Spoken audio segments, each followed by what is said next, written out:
let me let somebody know this. Professionalism has nothing to do with your production value. Oh, snap. Professionalism has to do with your willingness to go to that thing, do that thing on a consistent, I want to say daily, but not necessarily daily, but you press on all the time, right? You press on all the time. And it's not about how many likes you have and how where you've been trained and how much you write. Because the release I got, the revelation I got was watching a show that was an interview between Stephen King and R.R. Martin. So he's a great, phenomenal writer. But the distinction that was made was that he takes forever to write a book. Right. And he doesn't take forever because he's doing a lot of research. He takes forever because he doesn't write all the time. He's quote unquote late. And he's admitted this. This is not even something that, you have to dig. He's admitted this. And and in comparison to somebody like Stephen King, he writes all the time. All the time. He writes all the time. That's why he's got the volumes that he has. And so the distinction was, even though one person gets paid a lot, or both of them get paid a lot, and they're Game of Thrones, thank you, they gets paid a lot and doing great things, and it's on high levels, right? The professionalism is Stephen King, because he is the one that is consistent and doing it on a regular basis. So you are a professional when you show up. Consistently. Welcome to another episode of the Brothers Who Talk with Terry and AD. This podcast is about men talking about everyday shenanigans, the stuff that makes us mad, to the topics that concern why in the world do these guys have a podcast. Let's get to it. Oh, you caught me off guard. We back.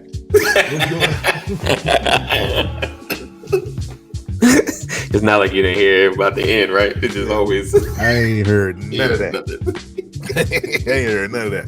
But welcome back, man. Guys, welcome. So, AD, man, you know how we do this. We started off the same way every week, sir. How was your week, man? Crazy. So it's okay. It's all right. We just getting through a week. It's been It's almost the end of school, which means nothing. They've been in the school for the last 3 months, so they good. Right. Yeah. I mean, I keep it real. I've been waking up Monday through Friday. They get up at 8:00. I make sure I wake them up because usually they got something for their class by 9. So they get up. So I wake them up like they're going to school. Just so it's not summer yet. You're not sleeping all day. And generally they got some assignments they have to do anyway. So, but it's the end of school and they are in 6th grade and 4th grade. So, it's not like 9th grade and, the graduating classes and all that. So they don't have anything big going on. And shout out to the graduating classes of 2020, the college and high schoolers. I know it's not the big hurrah that you were expecting after all the years of schooling. Man, they got screwed. It's funny because I shout out because I saw a lady. She had her girl had a cap and gown on, and I was like, "Oh, congratulations!" I don't know where he was at, but he probably at the house. That's sad, man. Getting a virtual diploma, like, thank you. When the guy get the diploma and they shake. that was sad. So man. It's sad stuff. It's I told her, I was like, this year you'll never forget. I promise you. Never. I promise you. But so I'm good. I'm good. It's all good. What about yourself, brother? What's going on in your world? You know what? I've had, my week has been trying, man. I've went from having a good week to being called colored and all that. Well, we're not gonna get into that in this podcast today. Maybe we should. I'm tired of people calling me colored. I'm black. Stop calling me colored. I don't understand it. I don't care what color you is. Stop calling me colored. If I saw he and called you, out your name derogatory, you'd be mad at me. Right. We're not gonna get into that. That's part of my telling why you're mad. Yes, we'll segue. But it's been a good week. I want to shout out real quick, if I may, sir. I want to shout out real quick that today is my sweetheart's birthday. It's my baby's birthday today, and so I'm gonna try to do something for her later on. I mean, she has her business stuff she does. Like once she gets up, she'll be doing that till like 10 o'clock tonight, and then we'll probably go try to do something. But today, hey, bro, she's come on, 31 years dog. young. Yeah, she's my heart, my man. everything. I love her so much, and I'm thankful to see another birthday with her. So, awesome. Happy birthday, Melissa! If you get to hear this, but she don't listen to the podcast no way. So, maybe she'll catch the Facebook live. Right, maybe she'll catch the Facebook live. There you go.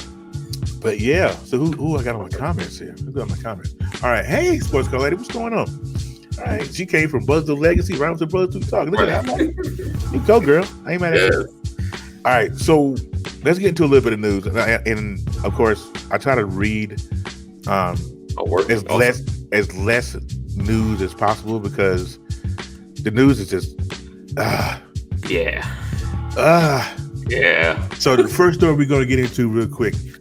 I'm reading this story on CNN.com that, and all of my stuff that I get is from CNN.com. So it's not nothing that I make up or anything like that. That's just CNN.com. But the first thing we're going to get into is that there was 2 customers that were shot out in Oklahoma City. They were in a McDonald's, and they were in, I guess, the dining rooms are still closed out there. Wow. And so they were asked to leave. Right. They did not. The cops came through and pop, fizz. These folks for not leaving McDonald's. Wow. So what are we thinking if your part of the country isn't in that part of the 3-part phase? Right. Stop trying to push the rules, man. Right. Stop it. Right. Stop it. I mean, plus this is a private business. I can have my lobby closed forever. Yeah, forever. It's my business. And you still gonna go through the drive-thru. Right. And get your number 3 with no onions. Right. Like I always order when I go. That's what I always order. I love it. But yeah, that's out in Oklahoma City, man. I'm not sure what you people are thinking, man. You need to quit it though, for real. Like we do it too much. This whole coronavirus, right? This whole pandemic has really messed up the whole. I mean, I get it. I mean, seniors not graduating from high school, right. They have to graduate now via Zoom, right. which is sad, and I totally understand it, right? Right. But here's what's sad. I had a homeboy of mine who we grew up together, me, him, and his brother, right. And my brother. We all grew up together. We was down here, downstairs neighbors, right. And he passed away last week. He was driving a dump truck and a car ran a stoplight. And you figure the dump truck would have won, right? But it killed him and it killed the driver of the car that ran the stoplight. Wow. And this woman had to bury her husband, and the family had to bury their loved one via Zoom. Wow. I get it. Everybody has issues, and everybody's yeah. But she had to watch, right? My homeboy's brother be buried, at his funeral service. So this pandemic has touched just about everybody. Right. And it's very difficult. Such a shame. And so, of course, the second story we're going to get into is the Georgia man who was chased down and killed. Ahmaud Arbery. We were talking about him this morning on the Brothers of Legacy, and I don't have the right background. I just noticed that. So not cool. Not cool at all. And I had it all set up too. I'm not sure what happened. Y'all have to forgive me. I'm sorry. He's gonna beat me up later, y'all. I promise. So, anyways, if you guys are familiar with the story, this young man was jogging down in Georgia, and we're gonna talk about this with our guest in a little bit.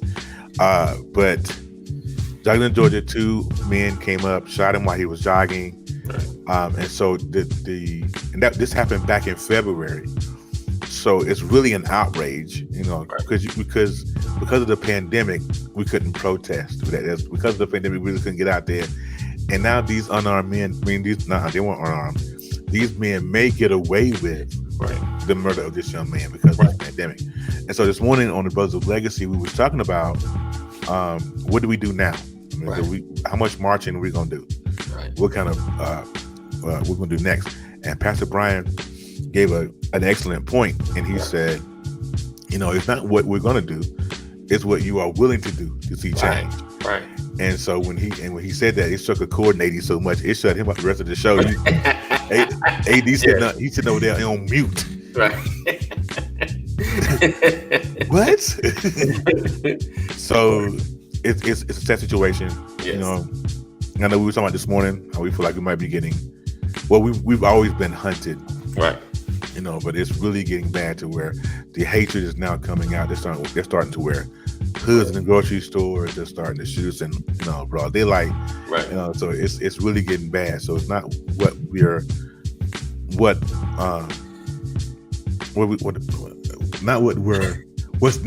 next. How far? How willing are we? Are we willing to bust some caps? Are we willing to bust a couple of jaw lines? I know I am. To make change. Right. Right. So, so AD, what do you think about that, bro? I'm still on mute on that, but it's still muting. Yeah, you still muting? Great. No, it's crazy. Hey there, Xavia. Yes. Hey, Xavia. So it's about just respecting others. It's about if we're all Americans. It's crazy how we, it's almost like we need to get rid of the Black American verbiage. And we're just Americans. We don't really say white Americans. We say Americans. I mean, it's about, the law that needs to be done. Justice needs to take place. And I think the problem is it's not always necessary just, the people as, well, they are the problem, the individuals, but it's the justice system protecting us. Yeah. I think that's been one of the biggest issues in the country is the justice system protecting us, punishing those that violate us. I think that's one of the bigger problems in the country. Because it's always going to be armed militias all around the country, with different names, skinheads, KKKs. Yeah, it's always going to be an armed militia. You can't stop that. You can break them up, you can shut it down, but there's always going to be an armed militia. The 64th Street Crips, right? Right. Militia. Yeah. But we have to have a justice system that protects those that have nothing to do with these militias, that have nothing to do with these situations. They're just jogging through their neighborhood. What's up, Jeff Roney? They're just jogging through their neighborhood. They're just taking their family for a drive. They're doing, just living life, so it's sad. Yeah, it's sad. It's sad because it's annoying. It's angry. It's honestly, it's really pissing me off. I mean, it's been boiling in me for a long time.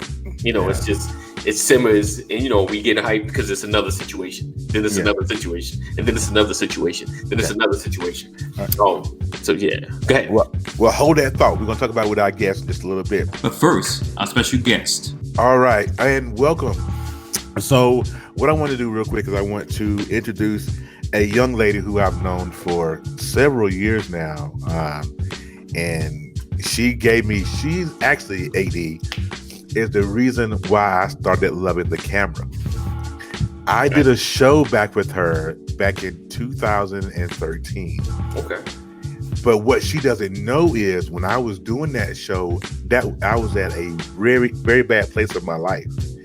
And doing that show helped me kind of find me. Awesome. She's never known that. I never told her to just now. And it was just sheer happenstance I was chosen. And yes, the video is still up on YouTube. Yes, don't laugh too loud because I did not look. I'm not the same looking dude then that I am now. But I'm have to pull that up. Yeah, the Brothers of the Round Table. That's the name. That was the name of it, Brothers of the Round Table. So let me introduce you guys to my friend Xavia Fox. She's an author. She's writing books and producing stuff. She's a media personality. One thing about Xavia, she's never been shy in the camera. She's good to go. She stay ready, but she won't have to get ready. You feel? Hey, that's one of my mottos. You gotta get ready. Exactly. When opportunities will knock. You gotta be ready to open the door. So X, you got a show coming up. You're doing an open casting call in Chicago. Has it already started? Your casting call? Actually, you're breaking up a little bit, but okay. It's an online casting call. Due to the Rona going around and stuff, so it's an online casting call. And you can go to my website. I'll give all that information a little bit later. The show is focused on Chicago singles. I'm going to take the show across the U.S., but right now we're starting in Chicago since I know Chicago well. What we're going to do is going to be somewhat like The Bachelor, Millionaire Matchmaker, Married at First Sight, Ready to Love, all mixed up into one. As you know, I consider myself a relationship enthusiast because I don't feel that there's any such thing as a relationship expert because all relationships are different. However, over the years, I started doing singles events back in 2002. Okay. And so I did a matchmaking thing back then too. And as you may know or may not know, while I was actually doing the show from 2011 to 2014, which you mentioned being on a segment of the show, I was also running a matchmaking service then. So this application that I have has been tweaked over 18 years. Okay, and I've taken information that I've gotten from all the men, from the Brothers of the Round Tables, all the discussions I've had on Facebook, watching all the dating shows. I have an application and screening process that covers 80 of the compatibility points. So unlike the rest of the shows, we consider attraction. So it's not like, what is that called? Love is blind. Right. You can't see the person. Right. It's not like Married at First Sight where you don't see them and you're only matched. The way that the show is set up, it is destined for success. Wow. Every area is covered. Over 18 years of putting this thing together and tweaking it. And I'm definitely ready to bring love to a lot of people. You mentioned the show, and one of the things that I learned in that show is that I love producing shows. Mm-hmm. Now I don't like the editing part. Right. And I don't like doing all that's the 80. He does all the editing on this. Right. I don't like that part. But I love producing shows. I didn't know that was going to be a passion, but putting it together and getting the people together and setting up the concept and finding locations to tape, I like all of that part. Right. So I decided that I would pursue my other passion is real estate. But I decided I would pursue my passion of producing shows and combine that with my love for relationships. Mm-hmm. And so here we have matchmaking perfected. Okay. Okay. AD, let me give you a little. Oh, go ahead. You got a question? Go ahead. I was gonna ask. So have you made any matches yet, or we're in the matchmaking process right now?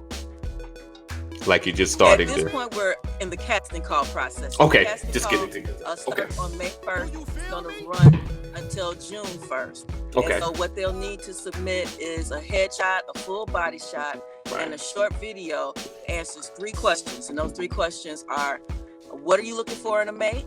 Right. What do you have to offer a mate?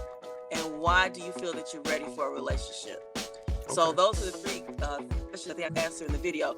The application itself is 183 questions. Wow. She's very thorough, as you can see, AD. She is very, very thorough. Well, I just got to, AD, I got to give you some more backdrop of the show that we did and her love for producing. So the show she did was called, the show that I was part of was called Brothers of the Round Table, right? And so it was a collective 5 guys. Okay. And then she had the sister circle, was a collective of 5 ladies. And so she filmed two different, at different times, right? And so she asked the same questions, right? And so what happened was, after we did that, then we did a together. Gotcha.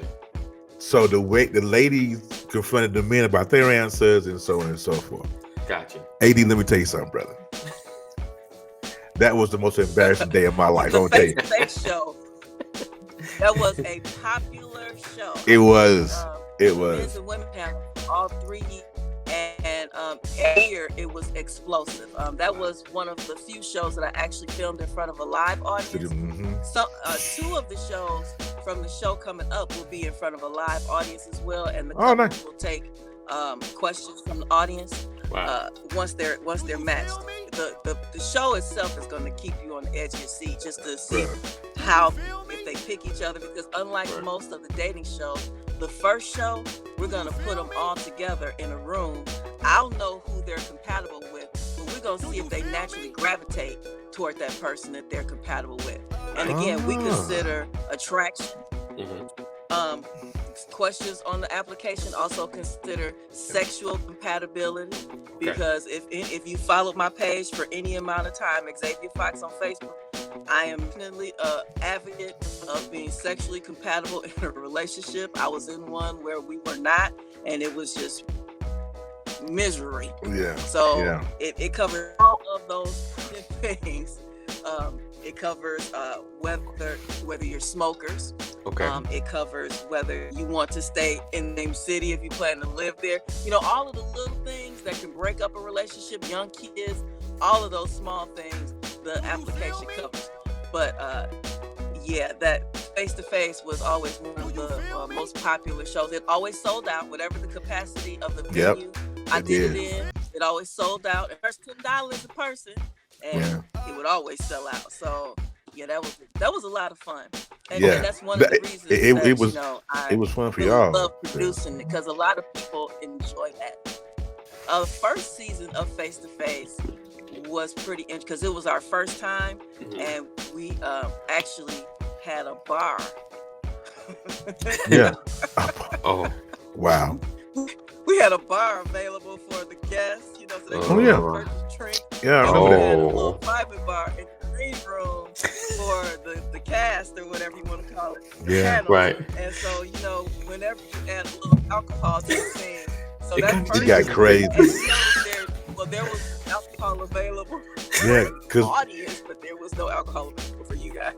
So Wow. that first year was really, I was just like, okay. So you learned. Put the fluid in there. Yeah. We had a learned a little bit from that. The show is great. Okay. Yeah, we had a bar for that event. You guys are breaking up. Yeah. You good, AD?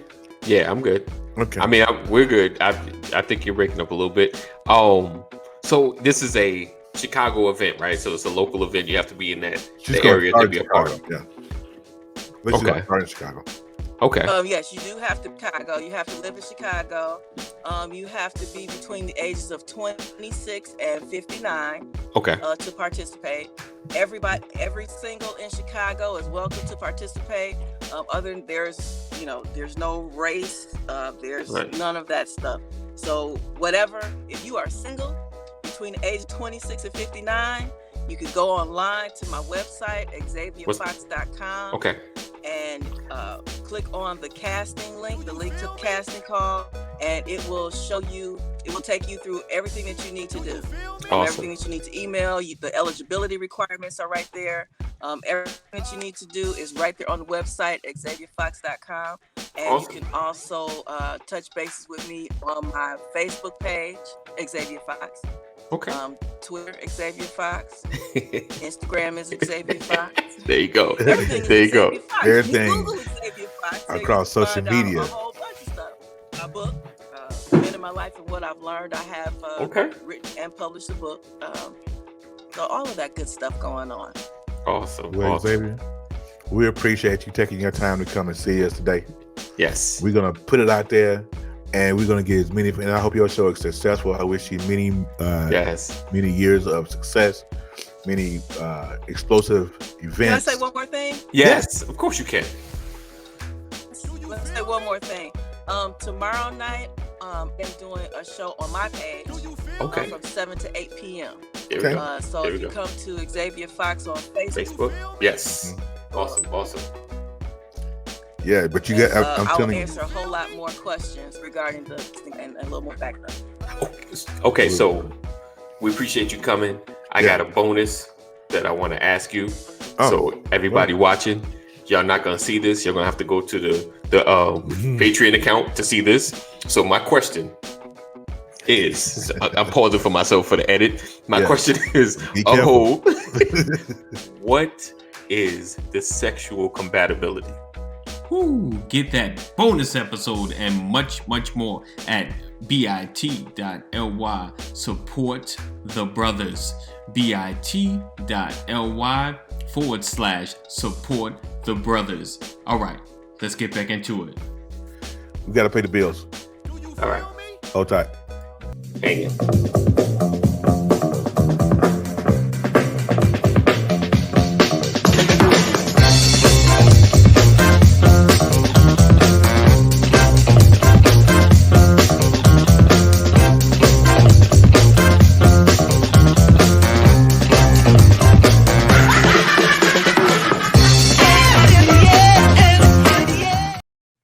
All right, we back. We got to pay the bills. Now, what I'm going to do real quick, if you allow me to, AD, I am going to bring on our guest because he's in my back room. I can see the sun glistening through his frame. And he wants to come on. We're going to go ahead and bring him on. So our guest of the half hour is none other than Mr. Teach All I Know on Periscope, Ruben Arana. I'm telling you, stay tuned, because the beard is epic. If you only stay for a little bit, stay for the beard. All right. So he's gonna come up. We're gonna bring him on just a little bit. Hold 1 second for me. Get him on here. And what up, Rube? What's going on, brother, man? All right. Y'all hear me okay? Yeah. Yes. You sound great. We're excited to have you. Yes. On this episode. Glad you are here. Definitely. Okay. Appreciate it. A little backdrop on Ruben. I have been following Ruben for about 4 years now, 4.5 years, thereabout, on Periscope. And, we used to pick at Rube back in the day because Ruben would get on Periscope. We used to call him long-winded. He would get on Periscope and he would just go. And so anytime he did a scope train, they put him last. I don't know, because they knew Rube would go, a long time. But he never told a lie. He never told everything he said was actual factual. I mean, but he was just a great man. And he's cut his beard since the last time I saw it. Why'd you cut your beard, Rube? When'd you cut it? I did a little trimming. Okay. When'd you trim it? Just trim. It's just trim. That's all. I told you that beard is epic. It should have its own zip code. It was down here one time. So, welcome, Ruben Arana, professor, Florida A&M, correct? Yes. So he's legit. He is legit. He's legit, and I've been following him probably, I guess, maybe this about as long. Years. Yeah, 3 years, probably maybe like 4. And just like it's funny because I knew about him, and then I think the scope train was where I was watching and actually had an opportunity to see him, and when he began to speak, I was like, I haven't been watching this dude. How did I've not been watching this guy? And if you don't know, not only is he a professor, he's profoundly educated, and he speaks. When he speaks, you get a lot of understanding about the Word of God. But he's a prophetic painter, an artist, and his works is amazing. So just I'll make sure that gets out there too. Don't want to just go right over that, because that right there. Glaze over that. He's not gonna let us glaze over that. We was like, yeah, man, whatever, man, yeah. But so in our Men of Motivational series that we've been doing, we had Pastor Walter Sims, we had Felix Anderson last week, we got Ruben this week. Next week we're gonna have Tony R. Sanders. But this week we're concentrating on Rube. You are my guy.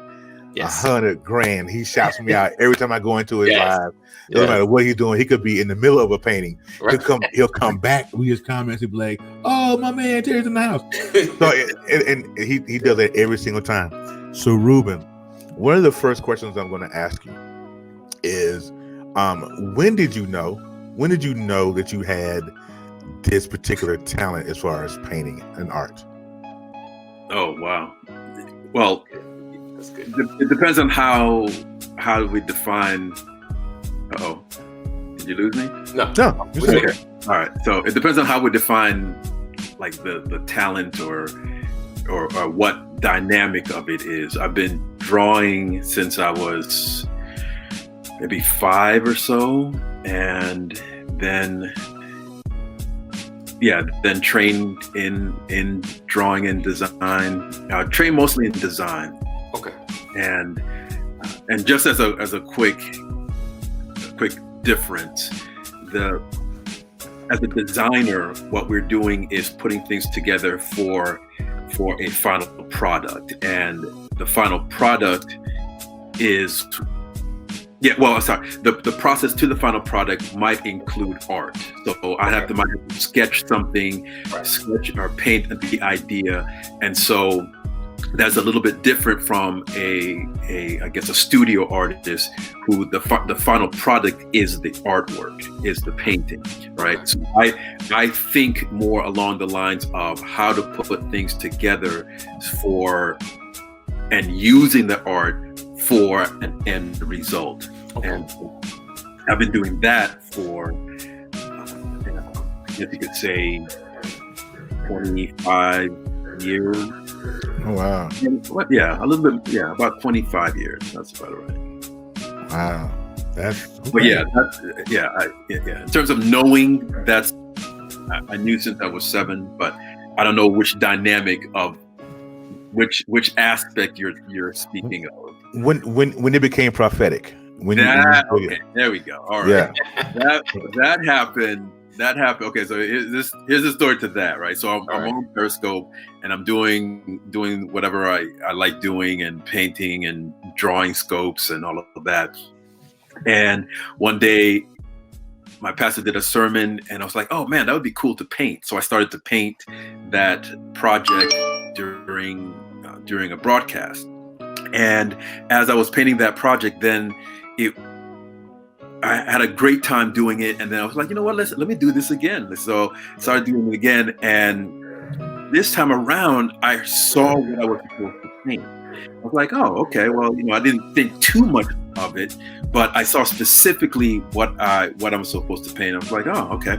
And as I started to paint it on the broadcast, I started hearing a message. I started to hear what I was supposed to tell people or talk to people about when in that broadcast. I later come to find out that is what's considered word of knowledge, and one of the prophetic dynamics or elements.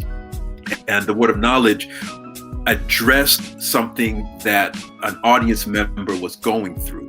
I'd never experienced anything like that, and so I didn't know what was happening. I didn't know what was going on, but I knew that because people it was helping in a sense. I knew it was God that was doing something in the art and in the painting, and so that's how it started, and then just it continued and grew into me even understanding, because I didn't know being prophetic was something that could happen to people later in life. I always had this, because everybody I saw, it's like they were prophetic from the time they were born. Right. And so like, wow, okay, so I never considered it prophetic. I never considered myself a prophet when things were starting out and everything like that. So it was just a real education by the Holy Spirit. The Holy Spirit was teaching me, because and then the other dynamic was that I was in a field where there wasn't a lot of instruction in terms of knowing. I'm trying to get some better lighting there. Knowing that it is something that other people. Yeah, there we go. There you go. It's something that other people can teach me about. So I couldn't find oh, how does prophetic painting work, and what does this do, and what does that mean? And so there was a lot of, as you could, I don't want to necessarily call it trial and error, but that's the best term I can think of at the moment. It wasn't. It was more along the lines of just continuing, continuing with what it is that you're doing, and being excited about being used by God in that way. So I think that's an important dynamic. Are you excited about how God is using you? Yeah. Right. That's up. Right. So you started your let's say like a foundation or group, the Worship Word Art Foundation, where now you're traveling. Well, of course not right now, but traveling around the country, doing certain like seminars. I was going to be at one, but life, and I'm kicking myself for it every time I hear of another one popping up somewhere. Boom. There we go. Boom. Yeah. See, yeah, that's our first one right there. Yeah, my face should have been in there. Like right there in the middle where the two flowers are right there. That's where my face would have been. I need one of those shirts too. Yes. Oh, that's what's up. Oh, so what inspired you to start doing that? Yeah. Okay. So along the line with walking this and what I was learning, I learned a lot from the people who were watching. Right. The people who were watching were the ones that were telling me what was happening. Okay. So it was the people who were watching who were suggesting, hey, you know what, you should write a book. It's like, oh, you know what? Okay, I didn't think about writing a book, but go ahead and do that. So I started writing a book. Oh man, you know what would be great is if we all got together one day. I was like, oh, that sounds awesome. Let's do that. And so I feel a strong connection with my community, and there is a give and take. So it's not I'm the boss, quote unquote, type of thing. My name is on the tax forms and all of that, but it is a shared community, and I'm learning from them as they are also learning from me. So yeah. So a lot of these different things happen because the people that were watching wanted it to happen. And my bad, real quick. So when we say 30 minutes, are we saying in about 5 minutes we're done, or 30 minutes from when we started? No, we're from when you started. But we're good though. We're good. Okay. As long as you're open, we're good. So when you first started your Periscope journey, did you think it would get here? No, had no idea. I had no idea. If I knew this was going to happen, then I would have probably done some things a little bit differently. Probably things like along the lines of saving everything, right? Because if you remember, but yo, back in the day, right? Block up. Periscope, right? At the beginning of Periscope, the skulls only lasted that 24 hours. Yeah, right. Yeah.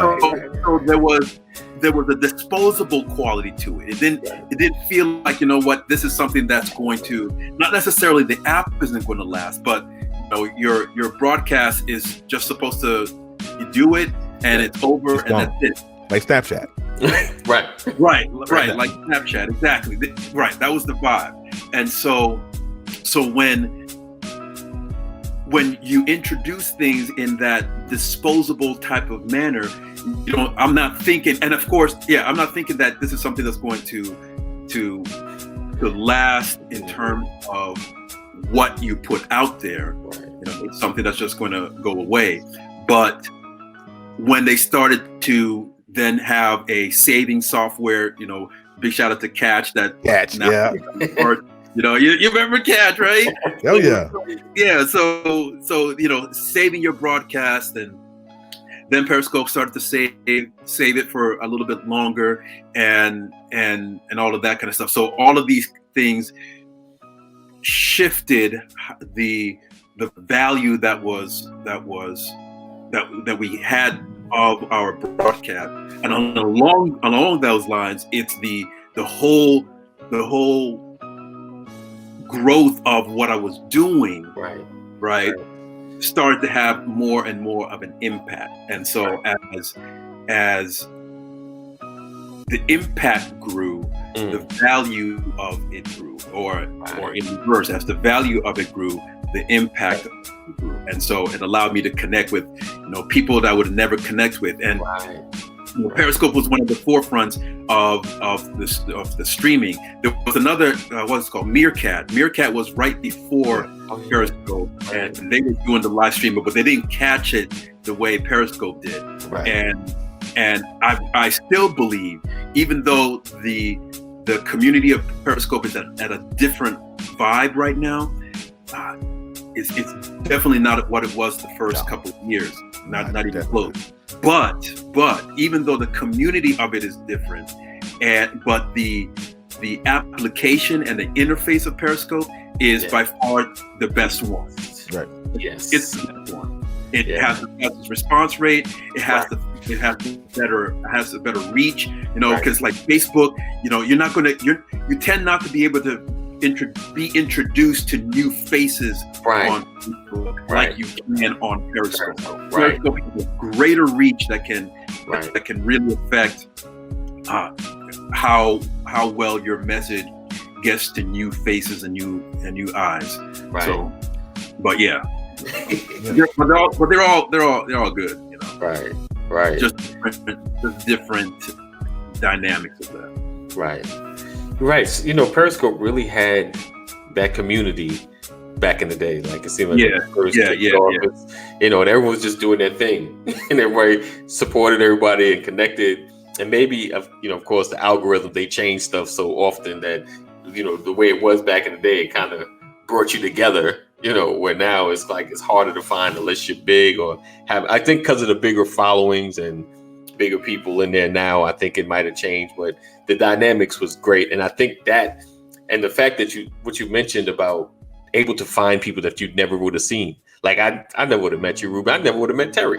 Like if it wasn't for Periscope, because Periscope brought me to like, what was that group? The Perry Men, and that's kind of how I ran into Terry. And then, Perry Dudes, and how, he shared, when you could share and you're like, who is that? Let me go and you give him at least a good 30 seconds, like, okay, you're a little interesting. Right. In about 3 minutes in, you're like, the person's asking, like, if you like what you see, make sure you follow. You're like, you know what? Yeah. I'm gonna give you that follow. Right. So I think, that community is what really helped, a lot of us, honestly, because I was a Periscoper too. That's where I started, to actually really figure out how I can make this thing work and pushing out what's in me. I think that's what it is. Everybody on Periscope was like, I got something in me, and I don't know if y'all care, but I'm gonna just try and just see what's the response gonna be. Exactly. And let me say a word of encouragement for all those who have something inside it. Because what Periscope does and what all the streamings, what they do is allow you to express something that's inside and see if you can start to hone your ability to communicate that idea. And what's awesome is what Periscope allowed me to do. I wouldn't be doing what I'm doing if I wasn't on Periscope, right? I consider myself, my prophetic birth happened on streaming. People witness, there's people witness a prophet being born, and in a sense, and so that happened because of continuously being on the app and doing what I felt was inside of me to do. And so there is somebody who is going to be watching and who's watching now who's like, you know what? I feel like there's something inside of me that I want to continue to express. How can I interact with people that allows me to get instant and immediate feedback for what it is that I'm saying, what it is that I'm feeling, and all of that, and then that can lead you towards a path if some of the other forms don't speak to you. right? Maybe some of the other ways to interact with people haven't worked out, and so you decide, let's try this, and you go from there. Because I like everybody else, we start with zero, and you have to build. You basically have to build. So Well, AD, I know we don't talk about R. Kelly on this show very much, but when you said, I got something inside of me, I just don't know what it is. So you sound like, you remind me of my Jeep. You was like, I know I got something inside of me. I just don't know what it is. Girl, please. Yeah, so that's... so here's my question, Ruben. I want to ask you. Are you from the islands? What's your nationality? Because I was born in Nicaragua, so it's not really an island. Okay, it's mainland. It's Central America. So if you get to Mexico and keep going down a little bit further, you'll eventually run into Nicaragua, and it is the part that I'm from is on the Caribbean side. Yeah, that's ridiculous. So there's the East Coast of Nicaragua and the West Coast of Nicaragua. The West Coast is more Spaniards, right? The West Coast is more of the Spaniards side, and the East Coast is more of the Caribbean side, because Jamaica is literally like one quick jump over the water, and you get to JA. So that's my background, and my grandfather is Jamaican, and so that's where the island roots come from. Well, we're gonna get more into that in just a second. We're gonna take a commercial break right now. Hold on one second. What podcast can you find humor, knowledge, and everyday general conversation? That's right, it's the Brothers Who Talk podcast, hosted by Terry the Guru and AD Walker, live every Thursday at 11 o'clock a.m. Eastern Standard Time, only on Charm City Direct TV. Go to facebook.com/Charm City Direct TV. You don't want to miss this great show.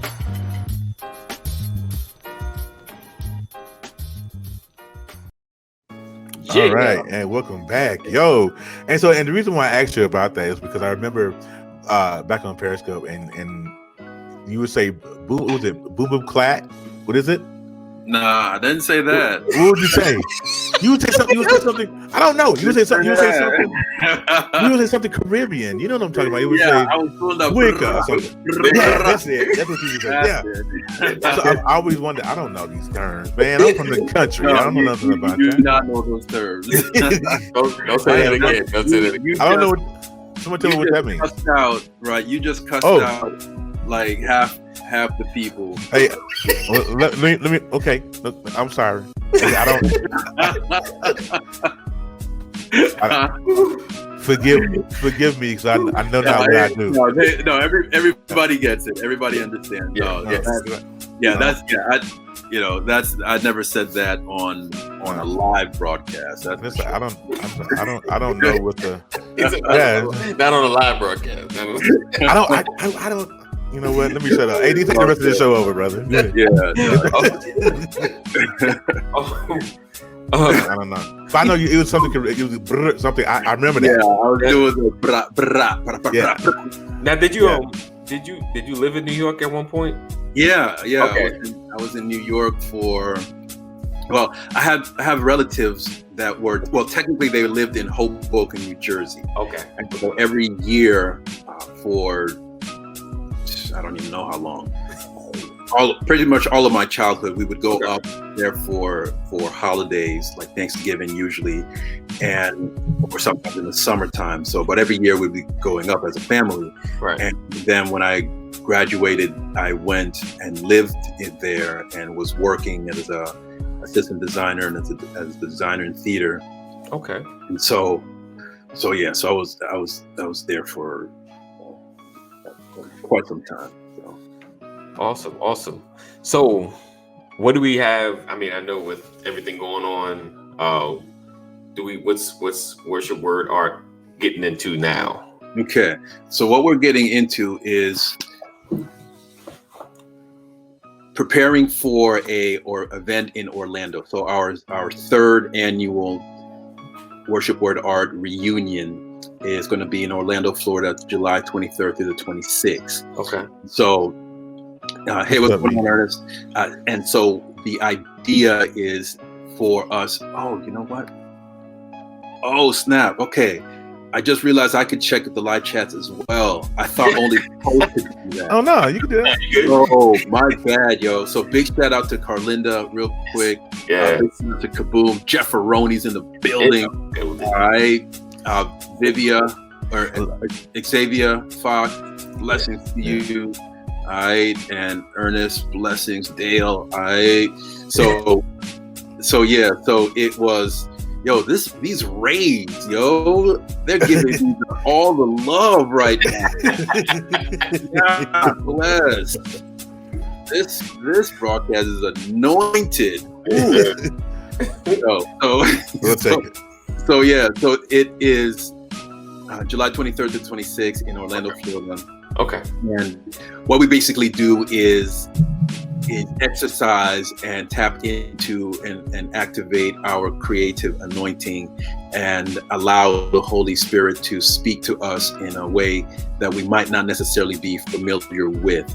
And if we are familiar with it, then we sharpen that gifting and do what it is that God asks us to do.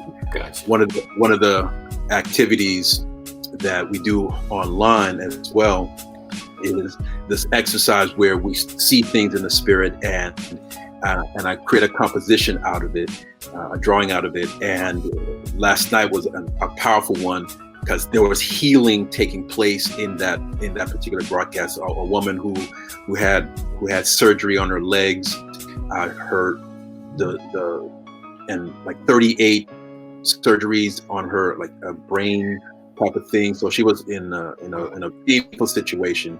She came on, and the image happened to be. I don't know if I can share that. I don't know if you can. Yeah. See. Let me see. Yeah, go right ahead, brother. Do your thing. Do it. As long as he has his iPad and his iPencil, he good to go. Yo, bam. Yes. Okay. You can share. So we are talking with Mr. Ruben Arana. Yeah, so you would have to hit the button. Oh, there you go. Okay, so what happens is each person sees something else, sees something individually. So one person saw a ladder, somebody else saw a cup, somebody else saw a crown, somebody else saw a shield, and somebody else saw a pool with water swirling.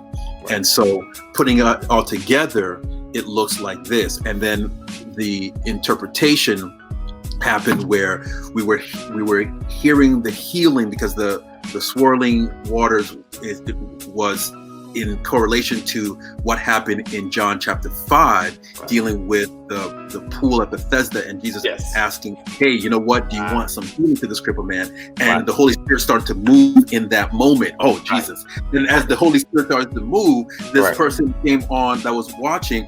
She was like, yo, I feel my legs getting cooler. And as the broadcast continued on, he eventually testified that her arms were swollen, her bruised, and the bruising and the swelling was gone. She could actually feel her legs, and so those kind of things are the things that happen and have progressed throughout my time doing this on Periscope. So it is something that I am super excited about, and you know, when you join us again, it will be a thing to do. So that, because you got to spread that kind of thing. You can't you can't keep that kind of thing too. Right. You know what I got to do next time? When I have you guys on, I got to make sure, try to see if I can grab you up first, your older Periscopes, just to kind of throw them up there so people can literally see the progression, you know.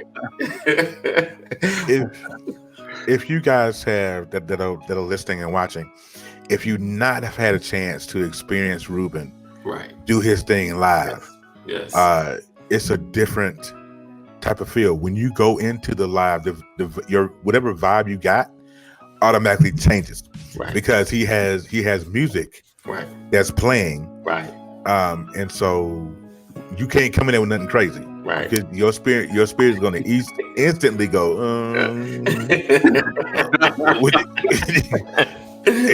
that's just what that is, and that's a good thing, because it'll allow your brain and your spirit to open to receive what he's saying. So Teach All I Know on Periscope. Follow him if you haven't yet. Follow. Late. Come on. He does it, because I know the other day he did a broadcast he had a young lady who wrote, and then he had another young lady, Camille sings, I think, and she was playing the guitar. And so he had that going on live as he was painting. So it's a whole different experience.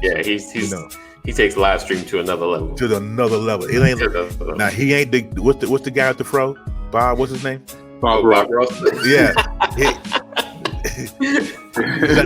He's not gonna be talking. Right here. Let's make it a tree. A tree. Now, he doesn't do that. He's a whole different. Big shout out to Pastor Ron Pitts, by the way. Ron Pitts, we see you, brother. Thank you for coming through. But we love Ruben. Ruben, another question I wanted to ask you. You are a professor. Yes. By trade. Yes. Now you're done. How long you been doing that? How long have you been teaching? Yeah, I've been teaching for 20 years. He's a prophetic professor. Big shout out to Pastor Ron Pitts. Yeah, I've been teaching for 20 years at FAMU. I've been teaching for 10 years. Before that, I was at Coppin State. Shout out to Baltimore. And I was there for 5 years. And then I was at a PWI in upstate New York. Still shout out to them. All right. Still shout out. We still shout about. So that was upstate New York, in Albany. Awesome. So 20 years. 20 years. Yeah. This summer makes 20 years. Wow. You don't look that old, bro. Yeah, you know what was a trip too is like, if I'm not going to dye my hair or my beard, but if I did, because I get confused as a student a lot. Wow. Oh wow, this is deep right here. I didn't see that all the time. You read Carlinda's? Yeah, she was a unbeliever when I met her. Wow, that's awesome. See? Big shout out to Carlinda. Yeah, I'm telling you. Yeah, even though our churches are closed, and the Holy Spirit is still operating. Yeah, you can't shut down God. Amen. Right? You might be able to shut down a building, but you can't shut down God. Right. So God is still operating in all these different ways, all these different mediums, and this might be just an opportunity for people to catch up to the other ways to minister. Right. True. All right. So, any other questions? No, I don't have any more. All right. I gotta say too, though, because I went last because it was my thing. We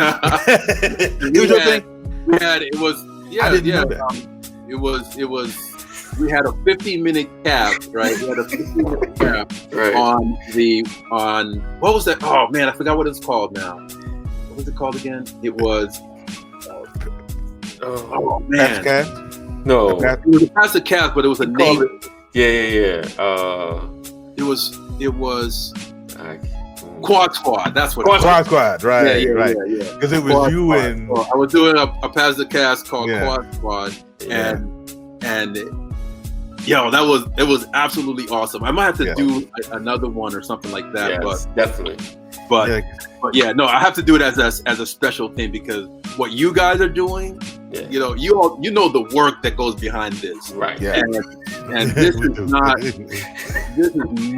something that for the faint in terms of the work that goes behind doing something like this. Right. When you have to involve like a bunch of people that and schedules and all of that. Right. Man, oh man. Yeah. So it's a lot to. I put in my labor for that, and I've gotten it out of my system. And so I do that whenever I feel like I feel strong now. Let me go ahead and try, do a special 2-week session of Quad Squad, because that cannot go on indefinitely. Oh my God. Yeah, that's a lot. It's funny though. It's now that live streaming is such a thing now, it's kind of like now there's people that is like, are you a professional at this, or are you just starting this thing? As far as live. Let me tell you about this. Okay, I need to release this right now. I've said it on my broadcast before, but when you said the word professional, let me let somebody know this. Professionalism has nothing to do with your production value. Oh, snap. Professionalism has to do with your willingness to go to that thing, do that thing on a consistent, I want to say daily, but not necessarily daily, but you press on all the time, right? You press on all the time. And it's not about how many likes you have and how where you've been trained and how much you write, because the release I got, the revelation I got was watching a show that was an interview between Stephen King and R.R. Martin. Basically the guy that we all know Stephen King, but Martin is the guy that did the dragon shows, right? What's it called? The Ice King and all of them, right? On HBO. So he's a great, phenomenal writer. But the distinction that was made was that he takes forever to write a book, right? And he doesn't take forever because he's doing a lot of research. He takes forever because he doesn't write all the time. He's quote unquote late, and he's admitted this. This is not even something that you have to dig. He's admitted this, and and in comparison to somebody like Stephen King, he writes all the time. He writes all the time. That's why he's got the volumes that he has. And so the distinction was, even though one person gets paid a lot, or both of them get paid a lot, and they're Game of Thrones. Thank you. They gets paid a lot and doing great things, and it's on high levels, right?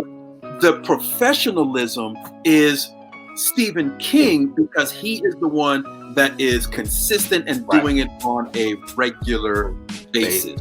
So you are a professional when you show up. You show up consistently. Right.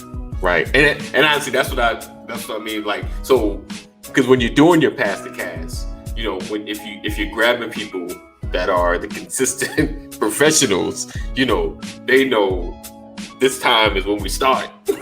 And I'm not on here like, okay, wait for the notification. Okay, it's your turn. So you're knowing who you're dealing with, who's the consistent one. Because you're right, because it doesn't matter how popular you are, because popularity can happen just like that, as well as you can lose everybody just like that.